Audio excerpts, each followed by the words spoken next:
आज जो कहानी मैं आपको सुनाने जा रहा हूं, हो सकता है वो कहानी आपने पहले सुनी हो कहीं, लेकिन ये कहानी जिस तरह से मेरे सामने आई है वो थोड़ा सा मुझे अजीब लगता है। क्योंकि कल मैंने आपको 1954 की ही एक कहानी सुनाई जिसमें जापान के एक एयरपोर्ट पर एक शख्स उतरता है। वो खुद को जिस देश का रहने वाला बताता है वो देश उस दुनिया में है, यानी हमारी दुनिया में कहीं पर भी नहीं है। जांच पड़ताल होती है, वो एक देश को अपना देश बताता है, कहता है नाम कैसे बदल गया, और फिर अचानक वो रहस्यमय तरीके से गायब हो जाता है। ये किस्सा 1954 जुलाई का था जो कल मैंने आपको सुनाया था, लेकिन इसी साल 2 महीने बाद यानी 1954 में 2 महीने बाद कुछ ऐसा हुआ जो एक और हवाई रहस्य देकर गया था। कहानी मैं पहले सुनाता हूं, फिर कोशिश करूंगा कि इस कहानी के सच तक भी हम पहुंचें। तो 1954 में ही सितंबर का महीना था, 4 तारीख थी, और वेस्ट जर्मनी का आचन एयरपोर्ट था जहां से एक सैंटियागो एयरलाइंस के विमान जिसकी उड़ान संख्या थी EWA 513, इसने उड़ान भरी और इसमें करीब 92 लोग सवार थे। 88 पैसेंजर्स थे और 4 क्रू मेंबर्स थे जिनमें से 2 पायलट थे। इस विमान को, इस उड़ान संख्या को करीब 18 घंटे के बाद पोर्ट एलिगेर पर लैंड होना था ब्राजील में।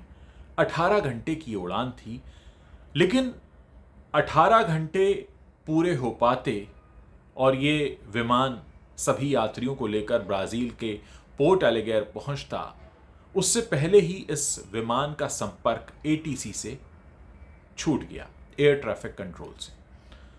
कहा यह जाता है कि उस वक्त ये विमान अटलांटिक महासागर के ऊपर उड़ान भर रहा था। अगर कभी भी किसी भी विमान का ATC से संपर्क टूट जाता है तो मान लिया जाता है कि कोई दुर्घटना हो गई है, और इस केस में भी ऐसा ही हुआ। ब्राजील ने और वेस्ट जर्मनी ने और साथ ही कुछ और देशों ने अपने अपने बचाव दल भेजे। बहुत खोज की गई, लेकिन न तो विमान का मलबा मिला और ना ही कहीं से कोई सुराग ऐसा मिला कि क्रैश हो गया या वो उसमें आग लग गई या फिर वो समंदर में गिर पड़ा या क्या हुआ, कुछ पता ही नहीं चला। बचाव दल अपना काम करते रहे। बीतते बीतते कुछ महीने और साल बीत गए। जब कोई सुराग नहीं मिला तो सैंटियागो की जो ये उड़ान थी, सैंटियागो एयरलाइंस की, इसकी खोज का काम भी जो था वो बंद कर दिया गया, ये मानकर कि अब इसमें कोई सुराग मिलने वाला नहीं है। वक्त बीतने लगा और एक रहस्य बन गया कि ये 1954 के सितंबर महीने की 4 तारीख को वेस्ट जर्मनी के आचन एयरपोर्ट से जो सैंटियागो की उड़ान निकली थी, ये गई कहाँ। वक्त बीतते बीतते करीब 3 दशक बीत गए, 35 साल बीत गए। ज्यादातर लोग इस घटना को भूल भी चुके थे और जाहिर है कितने दिनों तक याद रखते जब कोई सुराग ही नहीं मिला, कोई सच ही सामने नहीं आया। इस पूरी घटना को करीब 35 साल बीतने के बाद 1989 में अक्टूबर महीने में 12 तारीख को पोर्ट एलिगेर जो ये एयरपोर्ट था, यहां एक अजीब घटना हुई।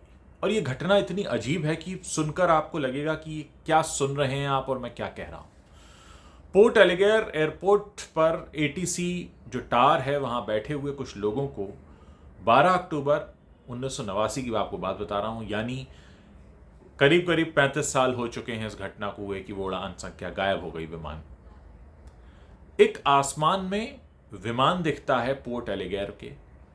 ATC उसे कांटेक्ट करने की कोशिश करता है, वहां से कोई जवाब नहीं आता। धीरे धीरे वो पोर्ट एलिगेर के रनवे पर उतरने लगता है। बार बार पायलट को संपर्क किया जाता है, कोई जवाब नहीं, कोई रिस्पॉन्स नहीं, और धीरे धीरे वो विमान बहुत ही अच्छे तरह से लैंड हो जाता है पोर्ट एलिगेर के एक रनवे पर। सब काफ़ी हैरान थे, कहाँ से आ रहा है और ये बिना किसी सूचना के ऐसे कैसे आ सकता है और कैसे कोई रिस्पॉन्ड नहीं कर सकता है, ऐसा होता नहीं है अमूमन। देखा यह गया कि वो विमान बिल्कुल नया था, बिल्कुल ब्रांड न्यू। जब वो रहस्यमय तरीके से लैंड हो गया और उसका इंजन भी चल रहा था, किसी तरह सुरक्षा अधिकारी वहां तक पहुंचे, काफ़ी कोशिशें की गईं, लेकिन कोई रिस्पॉन्स जब नहीं आया तो उन्होंने बाहर से उस प्लेन का दरवाज़ा खोला और एक सुरक्षाकर्मी उसके अंदर दाखिल हुआ। वो दाखिल हुआ जितनी तेज़ी से उतनी तेज़ी से बाहर आया, क्योंकि उसने अंदर जो देखा था उसको देखकर वो डर गया था। असल में फ्लाइट तो आई थी पर उसमें सिर्फ कंकाल थे, और सारे कंकाल बिल्कुल उसी तरह बैठे हुए थे विमान में जैसे कि यात्री बैठते हैं सीट बेल्ट वगैरह लगाकर। जब उसने बाहर आकर ये बताया तो लोगों को यकीन नहीं हुआ। फिर एक एक करके कई सारे सुरक्षाकर्मी वहाँ गए और उन सब ने ये देखा कि ये फ्लाइट तो कंकालों से भरी पड़ी है, और तब तक उनकी बाहर नज़र पड़ चुकी थी। ये सैंटियागो की वही उड़ान थी 513, जो कि आज से 35 साल पहले, आज यानी 12 अक्टूबर 1989 जब ये घटना हो रही है, मैं तब से कह रहा हूँ, उस घटना से 35 साल पहले वो गायब हो गई थी।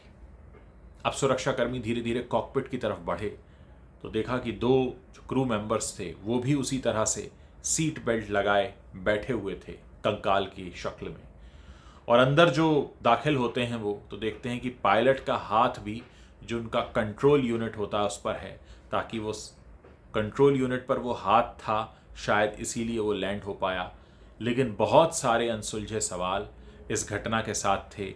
उस विमान में कोई जीवित नहीं था ये बताने के लिए कि हुआ क्या है, ये विमान लैंड कैसे हुआ, क्या 35 साल से उसका इंजन चल रहा था, वो विमान इतना नया कैसे था, वो इतने साल बाद अपने तय एयरपोर्ट पर ही क्यों लैंड हुआ, कहीं और क्यों लैंड नहीं हुआ, वो क्रैश क्यों नहीं हो गया।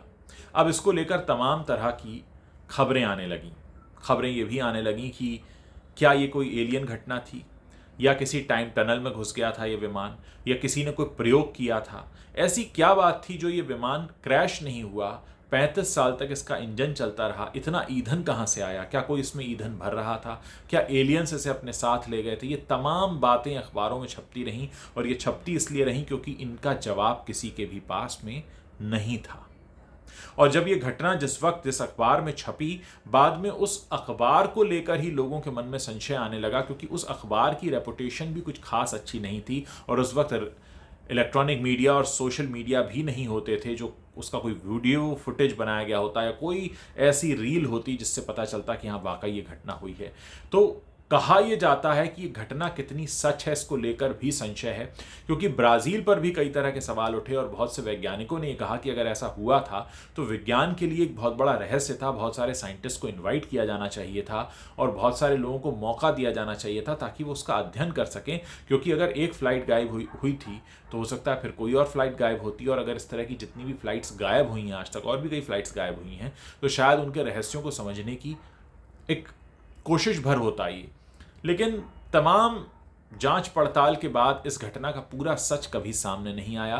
लेकिन हाँ, ये एक आधी अधूरी कहानी की तरह हम सबके बीच है, कुछ अनसुलझे रहस्य जो इस दुनिया के बारे में हैं, खासकर ऐसे हवाई रहस्य जिनके बारे में आज तक कोई कुछ नहीं जान पाया है। ये भी ऐसा ही एक रहस्य है, और मुझे हैरानी इसलिए भी हुई क्योंकि ये भी 1954 की घटना है, और 1954 में ही वो अनजान शख्स भी उतरता है जापान के एयरपोर्ट पर, जिसके बारे में कहानी मैंने आपको कल सुनाई थी।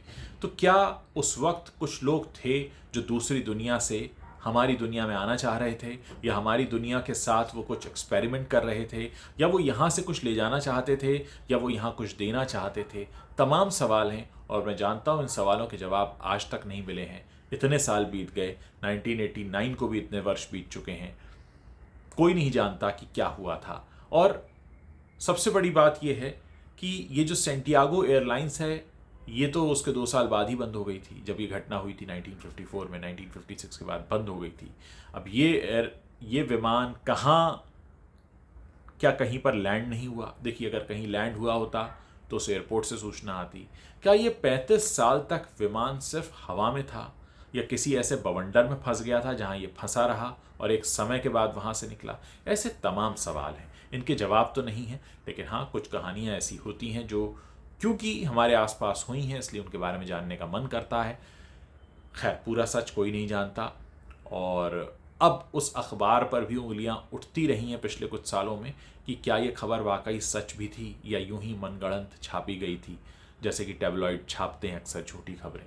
तो तमाम बातें हैं। ये खबर मुझे ऐसी लगी है, कहानी, खबर तो नहीं कहूँगा, कहानी कहूँगा, क्योंकि कहानी होती है जो वक्त के साथ ट्रैवल करती है, और उस कहानी ने भी वक्त के साथ बहुत ट्रैवल किया है। कुछ सवाल वाकई इस प्रकृति के बारे में, इस सृष्टि के बारे में, इस दुनिया के बारे में, इस यूनिवर्स के बारे में अब भी अनसुलझे हैं।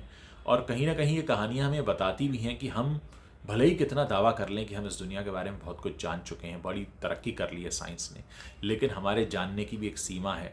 और उस सीमा के बाहर क्या कुछ हो रहा है और क्या कुछ हुआ होगा वो हमारे कंट्रोल में नहीं है, और शायद हम उसको पूरी तरह जान पाएँ, इसको जानने में भी बहुत वक्त लगेगा। और शायद एक कंबाइंड स्टडी हो सकती है, जैसे मैंने आपको घटना सुनाई जापान के एयरपोर्ट पर किसी के लैंड होने की, या ये घटना सुनाई, और आगे भी मैं आपको कई रहस्य भरी कहानियाँ सुनाने वाला हूँ। शायद उन सबको मिला जुला कर एक कंबाइंड स्टडी की जा सके कि ये सब जो होता रहा है हमारे साथ, क्या कोई है जो हमारे साथ कुछ एक्सपेरिमेंट्स कर रहा है। तमाम बातें हैं। आप बताइएगा कि क्या आप और भी ऐसी कहानियाँ सुनना चाहते हैं, तो मैं कोशिश करूँगा इस तरह की कहानियाँ आपके लिए लेकर आता रहूँ।